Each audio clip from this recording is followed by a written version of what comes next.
പ്രിയ സജ്ജനങ്ങൾക്ക് കർണാമൃതം ഒരു ദേവതാ സംഗമ വേദിയിലേക്ക് സുസ്വാഗതം. ഇന്ന് നമ്മുടെ ചാനലിൽ ഒരു കഥയാണ് കഥ പറയാനെത്തുന്നത്. നമുക്കെല്ലാം പ്രിയപ്പെട്ട നമ്മുടെ വേണിയേച്ചിയാണ്, വേണി വെങ്കടേശ്വരൻ ജി. കഥ പറയുന്നതിനായി വേണിയേച്ചിയെ ഞാൻ ക്ഷണിച്ചുകൊള്ളുന്നു. ഇപ്പോൾ ഈ വൈശാഖ പുണ്യദിനങ്ങളിൽ ഇന്നത്തെ ദിവസം കൃഷ്ണഭക്തി തുളുമ്പുന്ന ഒരു കഥയുമായാണ് വേണിയേച്ചി എത്തുന്നത്. എല്ലാ പ്രിയമിത്രങ്ങളും കഥ കേൾക്കണം. ഇഷ്ടപ്പെട്ടെങ്കിൽ ലൈക്ക് ചെയ്യണം. അതുപോലെ നിങ്ങളുടെ വിലയേറിയ അഭിപ്രായങ്ങൾ കമൻറ്റ് ബോക്സിൽ എഴുതണം. ഇതുവരെ ഈ ചാനൽ സബ്സ്ക്രൈബ് ചെയ്യാത്ത എൻ്റെ എല്ലാ പ്രിയമിത്രങ്ങളും സബ്സ്ക്രൈബ് ചെയ്യണമെന്ന് അപേക്ഷിക്കുന്നു. നമുക്ക് കഥ കേൾക്കാം. എല്ലാ പ്രിയമിത്രങ്ങളെയും ഈ കഥ കേൾക്കുന്നതിന് വേണ്ടി ചാനലിലേക്ക് ക്ഷണിച്ചുകൊള്ളുന്നു. കൃഷ്ണ ഭഗവാന്റെ കണ്ണൻ്റെ അനുഗ്രഹം എല്ലാ പ്രിയമിത്രങ്ങൾക്കും ഉണ്ടാകട്ടെ എന്ന് പ്രാർത്ഥിച്ചുകൊള്ളുന്നു. കർണാമൃതം ഒരു ദേവതാ സംഗമം എന്ന യൂട്യൂബ് ചാനലിലെ എല്ലാ പ്രിയപ്പെട്ടവർക്കും എൻ്റെ നമസ്കാരം. ഞാൻ വേണി വെങ്കടേശ്വരൻ. ഇന്ന് ഞാൻ പറയാൻ പോകുന്നത് കണ്ണൻ്റെ ഒരു കഥയാണ്. കണ്ണൻ്റെ കഥ നമുക്ക് എത്ര കേട്ടാലും മതി വരില്ലല്ലോ. കണ്ണൻ അനുഗ്രഹിച്ച കുബ്ജ എന്നാണ് എൻ്റെ കഥയുടെ പേര്. കണ്ണനുമായിട്ട് ബന്ധപ്പെട്ടത് കഥയായതുകൊണ്ട് ഞാൻ ആദ്യം നാരായണീയത്തിലെ ആദ്യത്തെ ദശകത്തിലെ ഒരു 4 വരി ശ്ലോകം ചൊല്ലുകയാണ്. ഓം നമോ ഭഗവതേ വാസുദേവായ. ഓം നമോ നാരായണായ. ഓം സാന്ദ്രാനന്ദാവബോധാത്മകമനുപമിതം കാലദേശാവദിഭ്യാം നിർമുക്തം നിത്യമുക്തം നിഗമശതസഹസ്രേണ നിർഭാസ്യമാനം അസ്പഷ്ടം ദൃഷ്ടമാത്രേ പുനരൊരു പുരുഷാർത്ഥാത്മകം ബ്രഹ്മതത്വം തത്താവദ്ബാധി സാക്ഷാത് ഗുരുപവനപുരേ ഹന്തഭാഗ്യം ജനാനാം. കണ്ണൻ അനുഗ്രഹിച്ച കുബ്ജ. എല്ലാം അറിയുന്ന കണ്ണനെ നാം വിളിച്ചാൽ മാത്രം മതി. പ്രത്യേകിച്ച് ഒന്നും ചോദിക്കേണ്ടതില്ല.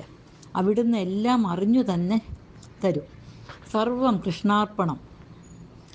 എന്താണ് നമ്മൾ കണ്ണനിൽ നിന്ന് ആഗ്രഹിക്കുന്നത്, അതാണ് നമുക്ക് ലഭിക്കുന്നത്.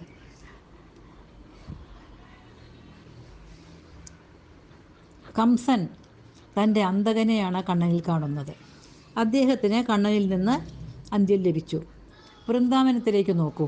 ഗോപന്മാരായി വന്നു ജനിച്ച ദേവന്മാരും അമ്മയായ യശോദയും കണ്ണൻ്റെ ലീലകൾ കാണാനാണ് ആഗ്രഹിച്ചത്. അവർക്ക് ബാലലീലകൾ കാണാൻ ഭാഗ്യം സിദ്ധിച്ചു. രാധ കണ്ണൻ്റെ പ്രണയമാണ് ആഗ്രഹിച്ചത്.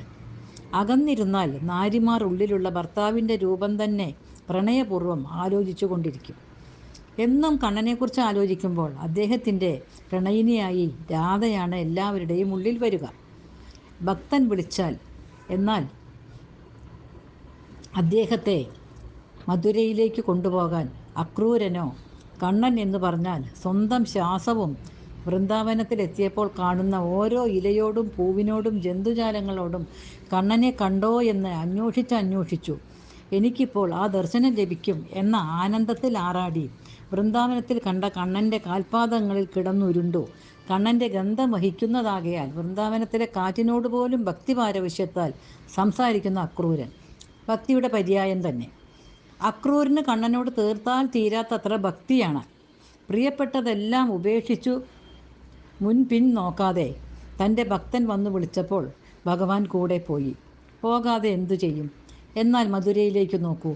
മധുര എന്താണ് ആഗ്രഹിച്ചത്? ഒരു നല്ലവനായ രാജാവിനെ. കണ്ണൻ്റെ കഥകൾ കേട്ട് ഒരു നോക്കു കാണാൻ കൊതിച്ചിരുന്നവരാണ് മധുരാ നിവാസികൾ. ഓരോ ദുഷ്ടത കംസൻ കാണിക്കുമ്പോഴും അവർ മനസ്സിൽ കുറിച്ചിടും, നിന്റെ അന്തകൻ വരും, എന്തായാലും വരും. എന്നാൽ കംസനെ കൊന്ന് അവർക്ക് നല്ലവനായ ഒരു രാജാവിനെ നൽകി. അത് അദ്ദേഹമായിരുന്നില്ല. കംസവധത്തിനു ശേഷം ശ്രീകൃഷ്ണൻ പിതാമഹനായ ഉഗ്രസേനനെ തന്നെ വീണ്ടും രാജാവായി വാഴിച്ചു എന്ന് ഭാഗവതത്തിൽ പറയുന്നുണ്ട്. കുബ്ജ ആഗ്രഹിച്ചത് കൂനിൽ നിന്ന് മോചനം, സമൂഹത്തിൽ അംഗീകാരം. ഇനിയാണ് നമ്മുടെ കഥ തുടങ്ങുന്നത്. മണിമാളികകളും ഉത്തുംഗ സൗധങ്ങളും കണ്ട് അകന്നിറഞ്ഞ ആ യാദവ ബാലന്മാർ രാജമാർഗത്തിലൂടെ യാത്ര തുടർന്നു. ആരും മോഹിക്കുന്ന സൗന്ദര്യത്തിനുടമയായ ശ്രീകൃഷ്ണനെ കണ്ടു പുരവാസികൾ അത്ഭുത സ്തബ്ധരായി. അവാച്യാന ആനന്ദമനുഭവിച്ചു. മാളിക മച്ചിൽ കയറി നിന്നും വീടിനുള്ളിലെ ജനാലകളിലൂടെയും നാഗരികാംഗനമാർ ഭഗവത് സൗന്ദര്യം ആസ്വദിച്ചു. ഞാൻ മുൻപേ എന്ന രീതിയിൽ അദ്ദേഹത്തെ അണിയിച്ചൊരുക്കാൻ ആളുകൾ അക്ഷമരായി. അംഗോപാംഗം സൗന്ദര്യം നിറഞ്ഞ കൃഷ്ണനെ വേഷഭൂഷാദികളോടെ കണ്ട് പുരസ്ത്രീകൾ മോഹിതരായി. ലോകസുന്ദരനായ ഭഗവാന്റെ അടുക്കലേക്ക് ചെല്ലുവാൻ മടിച്ചു ഒരു തെരുവിൻ്റെ മൂലയിൽ നിൽക്കുകയായിരുന്നു കുബ്ജ. അവളാണ് കംസന്റെ കൊട്ടാരത്തിലേക്കുള്ള കുറിക്കൂട്ട് തയ്യാറാക്കുന്നത്. കുബ്ജയെ നോക്കൂ. അതീവ സുന്ദരമായൊരു മുഖവും അതിന് യോജിക്കാത്ത 3 വളവോട് കൂടിയ ശരീരവും, ഇടതുകൈയിൽ കുറിക്കൂട്ട് നിറച്ച പാത്രവും, മറുകൈ കൊണ്ട് മുഖത്തേക്ക് ധരിച്ചിരിക്കുന്ന ചേലയുടെ തുമ്പ് ഒന്നുകൂടി വലിച്ചിട്ട് ഒതുങ്ങി ആത്മവിശ്വാസം നഷ്ടപ്പെട്ടുള്ള നിൽപ്പ്. ഒരു നിമിഷ നേരം കൊണ്ട് കണ്ണനെയും രാമനെയും വഹിച്ച രഥം അവളെ കടന്നുപോയി. നീല നിറമാർന്ന ആ തേജോസ്ഫുലിംഗം കടന്നുപോയപ്പോൾ അവളൊന്നുലഞ്ഞു, മുഖം കുനിച്ചു. എല്ലാവരോടും അദ്ദേഹത്തെ അലങ്കരിക്കുന്നു. എല്ലാവരും ആ സമീപത്തേക്ക് ചെല്ലുന്നു. ഞാനൊരു കൂനി. എന്നെ കണ്ടാൽ കണ്ണന് അറപ്പുണ്ടാവില്ലേ? ആ തിരുനെറ്റിയിൽ ഒരു കുറി തൊടുവിക്കാൻ എനിക്ക് ഭാഗ്യമില്ലാതായി പോയല്ലോ എൻ്റെ കണ്ണ. അവളുടെ കണ്ണിൽ നിന്നും കണ്ണുനീർ ധാരയായി ഒഴുകി. എല്ലാവരും പറഞ്ഞു കേട്ടിട്ടുണ്ട്, കണ്ണൻ മഹാവിഷ്ണുവിൻ്റെ അവതാരമാണ്, അത്ഭുത ബാലനാണ്, എല്ലാവരുടെയും മനസ്സറിയാൻ അദ്ദേഹത്തിന് കഴിയുമെന്നൊക്കെ. കംസന് കുറിക്കൂട്ടുണ്ടാക്കുന്നതിന് മുൻപേ ആദ്യം തയ്യാറാക്കുന്ന കുറിക്കൂട്ട് അണിയിക്കുന്നത് പൂജാവിഗ്രഹമായ വിഷ്ണുവിനെ ആണല്ലോ. ഈ കൂനു കാരണം ഒരു കൂട്ടുകാരും കൂടെ കൂട്ടില്ല എന്നും അപമാനം. കൂനി എന്നുള്ള വിളി. കൊട്ടാരത്തിൻ്റെ പടി വരെ ചെല്ലാൻ മാത്രമേ അനുവാദമുള്ളൂ. സുന്ദരികളായ സ്ത്രീകൾക്ക് മാത്രമേ രാജാവിൻ്റെ അന്തഃപുരത്തിൽ പ്രവേശിക്കാൻ കഴിയൂ. കണ്ണൻ്റെ സാമീപ്യം പോലും എനിക്കുണ്ടായില്ല. ഞാൻ ഇനിയും എന്ത് പ്രതീക്ഷയിൽ ജീവിക്കണം? ഗോവർദ്ധനധാരിയും അതീവ സുന്ദരിയുമായ രാധയുടെ പ്രിയ തോഴനുമായ അദ്ദേഹത്തിന് കൂനിയായ എൻ്റെ പ്രാർത്ഥന കേൾക്കാൻ ഇവിടെ സമയം. എന്നെ ഒന്ന് നോക്കുക പോലും ചെയ്തില്ല കണ്ണൻ. ആശിച്ചതെല്ലാം വെറുതെയാണ്. ഒരു നിമിഷം കുബ്ജ സ്തബ്ധയായി നിന്നുപോയി. മുൻപോട്ട് പോയ രഥം പുറകിലേക്ക് ഉരുളുന്ന കാഴ്ച. ആരെയും മോഹിപ്പിക്കുന്ന പുഞ്ചിരിയോടുകൂടി അതിസുന്ദരനായ കണ്ണൻ അവളുടെ അടുത്തേക്ക് നടന്നെടുത്തു. മുഖം മറിഞ്ഞു കിടന്ന ചേലത്തുമ്പ് 2 കൈകൊണ്ടും മന്ദമായി പിടിച്ചു നെറ്റിയുടെ മുകളിലേക്കിട്ടു. ചൂണ്ടുവിരൽ കൊണ്ട് അവളുടെ താടിയിൽ സ്പർശിച്ചു. ഹേ സുന്ദരി എന്നു വിളിച്ചു. മാളികമച്ചിൽ കയറി നിന്നും വീടിനുള്ളിലെ ജനാലകളിലൂടെയും അദ്ദേഹത്തെ ഒരു നോക്ക് കാണുവാൻ നിന്ന നാഗരികാംഗനമാർ, വീതിയിലൂടെ ഇരുവശത്തും കനിഞ്ഞു നിന്ന് കാണാൻ തടിച്ചുകൂടിയിരുന്ന പുരവാസികൾ എല്ലാവരും ഒരു നിമിഷം ആ കാഴ്ച കണ്ടു സ്തബ്ധരായി. കുബ്ജ നിറഞ്ഞ കണ്ണുകൾ ഉയർത്തി ഭഗവാനെ നോക്കി. അദ്ദേഹം ഇടത് കൈകൊണ്ട് അവളെ ചേർത്തു പിടിച്ചു. വലതു കൈകൊണ്ട് അവളുടെ താടിയിൽ പിടിച്ചു സ്വന്തം മുഖത്തേക്ക് അടുപ്പിച്ചു. മൂർധാവിൽ മുഖം ചേർത്ത്, സുന്ദരി, നിനക്കെന്തു വേണം എന്ന് ചോദിച്ചു. ഒരു നിമിഷം എല്ലാവരും നോക്കി നിൽക്കെ കുബ്ജ നിവർന്നു നിന്നു.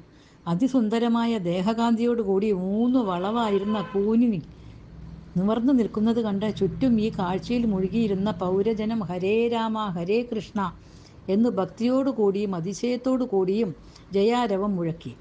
എന്നാൽ കുബ്ജ ഇതൊന്നും അറിയുന്നുണ്ടായിരുന്നില്ല. അവൾ ആരെയും കണ്ടില്ല, കണ്ണൻ മാത്രം മുൻപിൽ. ഈ ലോകം തന്നെ മറന്നു കുബ്ജ കാരുണ്യം വഴിഞ്ഞൊഴുകുന്ന കണ്ണൻ്റെ കണ്ണുകളിൽ ഉറ്റുനോക്കി. ചൂണ്ടുവിരൽ കൊണ്ട് അവിടുത്തെ തിരുനെറ്റിയിൽ അർദ്ധചന്ദ്രാകൃതിയിൽ ഒരു തിലകം തൊടുവിച്ചു. ചൂണ്ടുവിരലിൽ പറ്റിയിരുന്ന കുറിക്കൂട്ടിൻ്റെ ബാക്കി അദ്ദേഹത്തിൻ്റെ നേർക്കു നീട്ടി.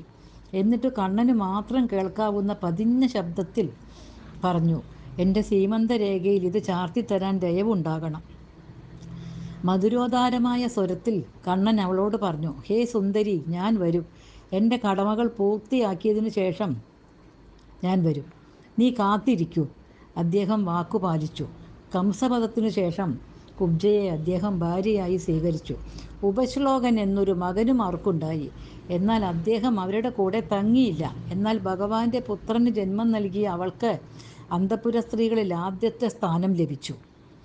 സമൂഹത്തിൽ അദ്ദേഹത്തിൻ്റെ മകൻ്റെ അമ്മ എന്ന അംഗീകാരവും കുബ്ജയുടെ ആഗ്രഹം പൂർത്തീകരിച്ചു. എന്തുകൊണ്ട് കണ്ണൻ മടങ്ങുന്നു എന്ന കുബ്ജയുടെ ചോദ്യത്തിന് അദ്ദേഹം ഇങ്ങനെ മറുപടി പറഞ്ഞു, എന്നെ ധർമ്മത്തിനു വേണ്ടി ആഗ്രഹിക്കുന്നവർക്ക് ധർമ്മവും അർത്ഥത്തിനു വേണ്ടി ആഗ്രഹിക്കുന്നവർക്ക് അർത്ഥവും കാമത്തിന് വിളിക്കുന്നവർക്ക് അതുതന്നെയും മോക്ഷത്തിന് വിളിക്കുന്നവർക്ക് പരമമായ മോക്ഷപദവിയും ഞാൻ കൊടുക്കുന്നു.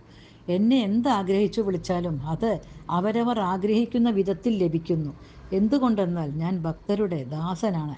എല്ലാം അറിയുന്ന കണ്ണനെ നാം വിളിച്ചാൽ മാത്രം മതി. പ്രത്യേകിച്ച് ഒന്നും ചോദിക്കേണ്ടതില്ല. അവിടുന്ന് എല്ലാം അറിഞ്ഞു തന്നെ തരും. ഹരേ കൃഷ്ണ. എൻ്റെ ഈ കഥ ഇവിടെ അവസാനിക്കുന്നു. നമസ്തേ.